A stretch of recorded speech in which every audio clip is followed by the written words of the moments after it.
odeeffannoo maddeen alaatii qindeeffannetti yoo ceenu Manchester United arganna waancaa Carabao marsaa lammaffaarraa eegaluudhaan taphata bara darbe Premier Leagueedhaan sadarkaa 15ffaadhaan xumuru akkasuma liigii Awurooppaatiin immoo Tottenhamiin mo'amuudhaan waancaa dhabuu isaatiin Manchester United kan kanaan dura baratamerraa marsaa tokkoon duubatti deebuudhaan marsaa lammaffaarraa eegaluudhaan waancaa Carabaotiin hirmaata kilaboonni dorgommii Awurooppaa keessa jiran marsaa sadaffaarraa eegaluudhaan dorgommii Carabaotiin kan hirmaatanii Manchester United garuu bara darbe sadarkaa 15ffaadhaan xumuruunsa waancaa Carabaotiin marsaa lammaffaadhaan akka eegalu taasisee jira. Boru Manchester United kilaba liigii lammaffaa Grimsby waliin kan taphatu Manchester United dorgommii Awurooppaa irratti hirmaachuu dhabuun isaa yeroo boqonnaa akka argatu godhus garuu yeroo garichi sirnaan hin qindoofnee fi tapha Premier League lama keessaa tokkollee hin injifannettiin torbeetti tapha sadii taphachuun amma leenjisaan garichaas Ruben Amorim waan barbaadanii hin fakkaatu ta'us garuu Ruben Amorim taphattoota hedduu waan qabnuuf jijjiirreetiin fayyadamna yaada jedhu kennaniiru. Grimsby waliin erga bara 1948 yeroo jalqabaaf waliin taphatu yeroo sanattiin garuu Grimsby Manchester United irrattiin kilaba olaantummaa qabudha. Manchester United bara 2014 garuu yeroo jalqabaatiif waancaa Carabao marsaa lammaffaarraa eegaluudhaan yeroo itti taphatu ta'a. waancaa Carabao kanaan har'a Reading Wimbledon waliin taphata, Cambridge United Charlton waliin, Wolves immoo West Ham waliin taphatanii kan eegalamu.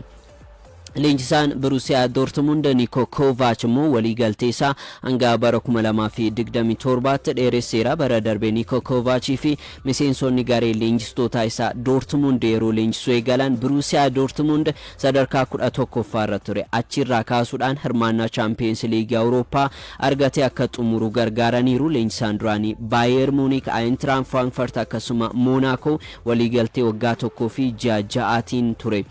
Dortmunditti kan mani Dortmund amma hanga bara 2027tiin waliigaltee isaan tursiisu mallatteessaniiru. taphataa ta'uudhaan akkasuma leenjisaa ta'uudhaan Borussia Bayern Munichiin tajaajilanii turani. kanaan alattiin kan dhalatanis Berliinidha. lammii Krooshiyaa ta'an malee ammattiin Bundesligaadhaan leenjistoota ija kilabootaa keessa seenan keessaa tokkodha. Daayirektarri ispoortii Borussia Dortmund Sebastian Kehl Niko Kovac leenjisaa tapha hunda xiyyeeffannoodhaan hordofu akkasuma kaka'umsaan dursuudha. imala milkii bara darbe eegalle sana itti fufna yaada jedhu kennanii torbee jalqabaa Bundesliga Jarmaniin garuu Borussia Dortmund St. Pauli kilaba jedhamu waliin taphachuudhaan goolii 3 qixadha kan ba'anii qixa ba'uun isaanirraa hin eegamu ture. haa ta'u malee garuu Borussia Dortmund qixa ba'uudhaan kan eegale kilaboonni akka Bayern Munich goolii 6-0dhaan ture kan injifate. kanaaf morkii waancaa keessa turuudhaaf jalqabumarraayyuu qabxii 2 gatuudhaan kan jalqaban. Borussia Dortmund kaarni Chukwuemekaas mallatteessifachuu ifoomsee jira. taphataan sarara gidduu Chelsea maqaan isaa Borussia Dortmund waliin wal qabate yeroo dheeraadhaaf ka'aa ture. har'a ifattiin Borussia Dortmund euro miliyoona 28 mallatteessifachuu beeksiseera. lammiin England umurii 21 kaarni Chukwuemekaan Chelseadhaaf taphoota 32 taphateera. kilaba Bundesliga keessatti waliigaltee waggaa 5 mallatteessuudhaan Borussia Dortmunditti makame. Chelsea gurgurtaa taphattoota ganna kanaarraa galii argate paawundi miliyoona 200 fi miliyoona 70 ga'ateera. Noni Madueke, Joao Felix, George Petkovic, Leslie Uguchuku, Kearney Dewsbury Hall, Renato Vega, Armando Broja dabalate taphattoota 12 gurguruudhaan galii argateedha. galiin kuni taphattoota 5 immoo ergisaadhaan kenneera. gara taphattoota 17 ganna kana qofa gadhiiseera akka jechuuti. miseensonni garee Chelsea 45 ol akka ta'an ni beekama. kanaaf Chelsea gurgurtaa taphattoota irraallee galii hedduu argachuu isaa kan namatti mul'isudha. taphattoota mallatteessifachuudhaaf immoo paawundi miliyoona 200 fi miliyoona 77 qofa baase. baasii fi galii kilabichaa yoo madaalchisne paawundi miliyoona 7 qofa baase akka jechuuti. ganna kana bu'aa qabeessummaa isaa sirnaan kan agarsiisu fakkaata. Nemanja Matic immoo bilisaan kilaba Itaalii Sassuolootti makamee jira. taphataan duraanii Chelsea fi Manchester United Nemanja Matic waliigaltee Olympic Lyon waliin qabu xumuruudhaan bilisaan waliigaltee waggaa tokkootiin Sassuolootti makame. lammii Serbiyaa Nemanja Matic bara 2009 gara England imaluudhaan Chelseadhaaf taphoota 120 Manchester Unitedifis taphoota 120 taphachuudhaan bara 2022 gara Roma imaluudhaan leenjisaa isaa duraanii Jose Mourinho waliin liigii Awurooppaatiin hanga xumuraaf ga'utti murkachuun isaanii ni yaadatama. Kilaboota Firaans keessaa Stade Rennes akkasuma Olympique Lyoniif taphateera. Sassuoloon muuxannoo sodaatamummaa isaa fi dandeettii isaa nu gargaara yaada jedhu kenneera. Kubbaa dabbii galchuudhaan beekama. Nemanja Matic sarara gidduu haguuguudhaanis taphataa cimaa akka ta'e ni beekama. Amma Sassuolootti makameera hanga waxabajjii 30tti Sassuoloodhaaf taphachuuf mallattoo isaa kaa'ee jira. Naapoliin immoo Rasmus Højlund mallatteessifachuu fi taphataa sarara fuulduraa Manchester United Rasmus Højlund mallatteessifachuuf kilaboonni akka Atalanta, RB Leipzig fi AC Milan barbaadaa turuun isaanii ni yaadatama. Inni garuu ammas Manchester United keessa turuudhaan bakka isaa eegsifachuu barbaada. Benjamin Sheshkoon kilabichatti makamuun isaa lakkoofsa 9 bakka inni taphatu irraa akka fudhatu taasiseera. Yeroo qophii ganna Rasmus Højlund yeroo gaarii dabarsuun isaanii yaadatama. Haa ta'u malee garuu Benjamin Sheshkoon qubannaan isaa Manchester United ta'uun taphataan kun kilabicha akka gadhiisu taasisee jira. Naapoliin saffisaan jijjiirraa Rasmus Højlund xumuruudhaaf hojjechaa jiraachuu Fabrizioon gabaasee jira. Amma ergisaadhaan fudhachuudhaan bara 2026 ammoo dhaabbiidhaan mallatteessifachuu barbaadu jedhameera. Romelu Lukakuun miidhamuun Naapoliin Højlund akka barbaadu taasiseera jechuun ni danda'ama. Crystal Palace mu Manuel Akanji mallatteessifachuu fi ifatti Crystal Palace gaaffii dhiyeessuu baatus garuu taphataa sararratti isa gidduu Manchester City Manuel Akanji mallatteessifachuu barbaada jechuudhaan BBC'n gabaasee jira. Manchester City'n taphataa bara kana Premier League'dhaan ittiin fayyadamne Manuel Akanji irraa paawundii miliyoona 15 barbaada jedhee jira. Taphataan kun gara Manchester City yeroo dhufu paawundii miliyoona 13 qofadha kan itti ba'e waggaa 3 guutuu tajaajilee jira. Shaampiyooniin Turkey Galatasaray Manuel Akanji mallatteessifachuu barbaada. Akanjiin bara 2022 ture Borussia Dortmund irraa Manchester Citytti kan makame qaama garee Manchester City bara dorgommii tokko waancaa 3 fudhatee xumure ture. Tapha Champions League xumuraatiin Manchester City Inter Milan injifachuudhaan shaampiyoonii ta'e irrattis taphataa jalqabarraa hiriireedha. Crystal Palace Mark Guehi kilabichi yoo gadhiise bakka sana buusuudhaaf kan barbaadaa jiru. Liverpool Mark Guehi mallatteessifachuudhaaf akka barbaadu ni beekama. Jijjiirraan Donnarumma gara Manchester City dhufu Ederson erga gadhiiseen booda beekamas jedhamee jira. Manchester City'n lammii Itaalii Gio Donnarumma mallatteessifachuudhaaf Paris Saint-Germain waliin haasaa jiraatus garuu jijjiirraan Ederson Moraes murteessaadha jedhamee jira. Kana dura Paris Saint-Germain paundi miliyoona 50 gadi hin gurguru jedhee ture taphataa kana. Goleegaa kana amma gara paundi miliyoona 30 yookiin immoo 35tti gadi buusuudha kan gabaafamaa jiru. Garuu Manchester City Ederson Moraes gara Galatasaraytti erga gaggeesseen booda jijjiirraa kana murteessa jedhamaa jira. Pep Guardiolaan amma James Traffordin fayyadamaa jira. Tapha Premier League lamaan irratti tapha jalqabaa irratti Wolves waliin taphatan irratti Manchester City'n olaantummaa fudhachuudhaan injifachuun isaanii yaadatama. Tapha Premier League'dhaan Tottenhamin goolii 2-0dhaan mo'aman irratti garuu James Trafford akka qeeqamus taasisee jira. Uffatamummaa kan qabaannee fi taphataa dargaggeessa ta'uun isaa kana booda Manchester City'n Pep Guardiolaan taphataa kana ni fayyadama kan jedhullee gaaffii ta'eetiin akka itti fufuudha kan taasise.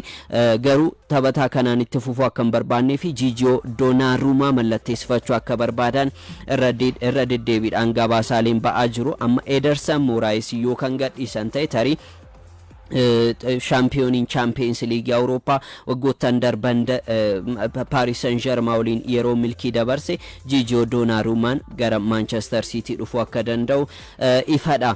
Odeeffannoo keenya taanuun Arsenal arganna. Pero Hincapié mallatteessifachuudhaaf taphaticha waliin walii galee jira. Arsenal taphataa sararratti isaa Bayer Leverkusen Pero Hincapié mallatteessifachuuf dhimma dhuunfaa irratti walii galtee waggaa dheeraadhaan walii galanii jiru. Taphataan umurii 23 Pero Hincapién kilabicha gadhiisuudhaan gara Arsenal deemuu akka barbaadu Leverkusen ittiin himee jira. Taphataan kun hanga bara 2029tti waliigaltee isa tursiisuu qabaatus Bayer Leverkusen euro miliyoona 60 yoo argatan gurguruudha kan barbaadaa jirani. Mikel Artetaanis akka taphataa murteessaatti taphataa kana barbaadaa jiru. Arsenal gaaffii jalqabaa Bayer Leverkuseniif dhiyeessuu fi ergisaadhaan jalqaba irratti yookiin immoo bara dorgommii kana ergisaadhaan fudhachuudhaan xumura bara dorgommii bara kanaammoo dhaabbiidhaan dirqama mallatteessifachuu waliigaltee isaanii keessa galchuudhaan gaafachuuf jedhamaa jira. Hinkaappeen erga bara 2021 taphataa sarartisaa murteessaa ta'uu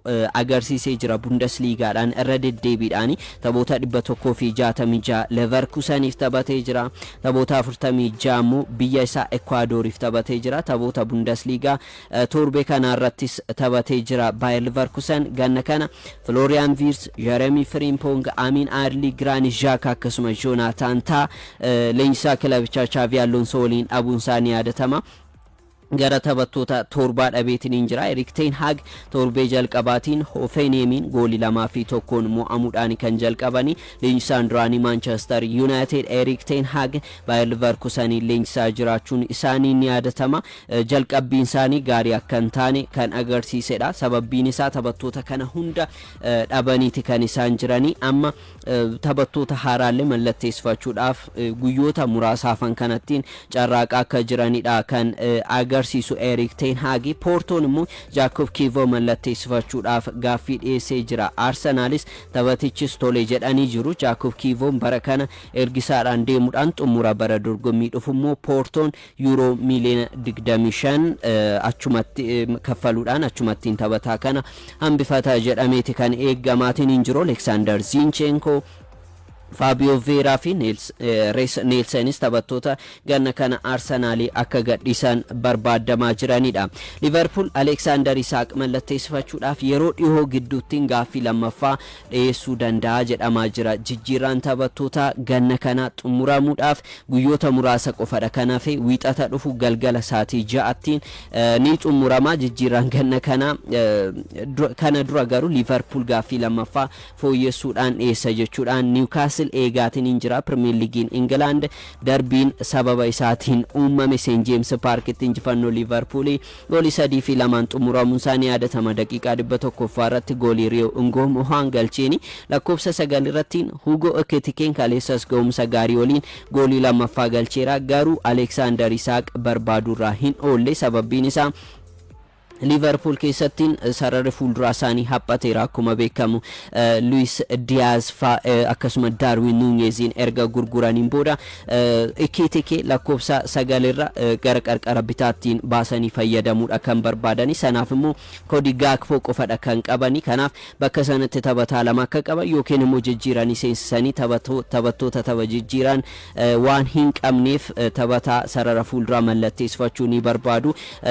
Torbee darbes torbee kanas Federico Chiesa akkasuma daqiiqaa xumuraa irratti kaleessa goolii kan galche Rio Ngomohan goolii galchanis garuu taphattoonni kunneen taphattoota itti abdatamaniif Federico Chiesaan taphataa kilabichaa gadhiisuu danda'udha. Kanaaf Liverpool taphataa sarara fuulduraa mallatteessifachuun isaa waan hin oolledha jechuun ni danda'ama. Sanaaf immoo taphataan isaan jalqaba irratti hin barbaadan Alexander Isak erga torbee sadeen dura paawundii miliyoona 100 fi miliyoona 10 mallatteessifachuudhaaf gaafate asittiin gaaffii lammaffaa hin dhiyeessine. Liverpool har'a gaaffii lammaffaa isaanii Liverpool dhiyeessuu danda'u Newcastleif jedhameeti eeggamaa kan jiru. Isak waliigaltee waggaa 3f Newcastle waliin isa tursiisuu ni qaba. Newcastle taphataa kana gurguruu hin barbaadu. Yoo gurgurameeyyuu paawundii miliyoona 100 fi miliyoona 50 gadiin gurguruu hin barbaadu jedhamaa jira. Kilaboonni Saudi Arabiyaa maallaqa kana dhiyeessuu danda'u. Garuu Isak garas deemuudhaaf fedhii isaa miti jedhamaadha kan jiru. Inuma hoggantoonni kilabichaa Director Sportii kilabichaa kan ta'an Jamie Ruben akkasuma Jacobo Solis Isak mana isaa deemuudhaan akka dubbisanidha kan haasa'amaatiin jiru. Sky Sport qabatee kan bahe garuu mana isaa deemuudhaan Alexander Isak mallatteessifachuudhaaf yookiin immoo kilabichatti akka deebuu fi garee Eddie Howe keessattiin taphataa murteessaa ta'uudhaan akka itti fufuu gaafatanis garuu Isak gara Newcastle gara Liverpool deemuu qofa akka barbaadudha deebii kan deebisee fi kanaaf kana boodas liverpool mallatteessifachuu baatus newcastle taphataa kana gurguruu baatus alexander isak garuu kilaba kana keessa turuudhaaf fedhii akka hin qabnedha kan gabaafamaa jiru newcastle isak bakka buusuudhaaf yaaliin taasisaa jiran milkaa'aa miti jechuun ni danda'ama kanarra Liam Delap Joao Pedro Brian Mbeumo Hugo Ekitike akkasuma Benjamin Sheshko mallatteessifachuudhaaf barbaadaa turuudhaan kilaboonni biroo garuu taphattoota kanneen mallatteessifachuun isaanii ni yaadatama taphattoonnis Newcastle filachaa hin jiran Yohane Wisaadhaan alattiin Yohane Wisaan immoo Brentford irraa mallatteessifachuudhaaf yeroo lama gaaffii gaafatanii turan jalqaba irratti paawundi miliyoona 35 lammaffaa irratti paawundi miliyoona 40 gaaffiin dhiyeessan jalaa kufuun isaanii yaadatama Brentford paawundi miliyoona 50 qofaadha kan barbaadu taphataa kanarraa kanammoo dhiyeessuu hin dandeenye Newcastle kanaaf kaleessammoo Wolves irraa Larsen mallatteessifachuudhaaf gaaffii dhiyeessuun isaanii ni yaadatama gaaffiin kunis jalaa kufee jira walumaa galatti garuu Newcastle taphataa sarara fuulduraa mallatteessifachuudhaaf gaaffiin ganna kana taphattootaaf dhiyeessaa jiran kilabootaaf dhiyeessaa jiran jalaa kufaadha kan jiru taphattoota sarara fuulduraa mallatteessifachuudhaaf gaaffiin dhiyeessan milkaa'aa miti taphataa isaaniiyyuu Alexander Isak tursiisuudhaaf yaaliin taasisanis milkaa'aa miti kanarratti immoo Anthony Gordon kaleessa kaardii diimaadhaan dirreedhaa ba'uun isaanii yaadatama kanaaf tapha dhufu irratti illee kilabicha tajaajiluu hin danda'u kanaaf yaaddoo keessa akka jiranidha Eddie Howe kan ibsani Nicholas Jackson immoo carraan London gadhiisuusaa baay'ee bal'atee jira kilaboota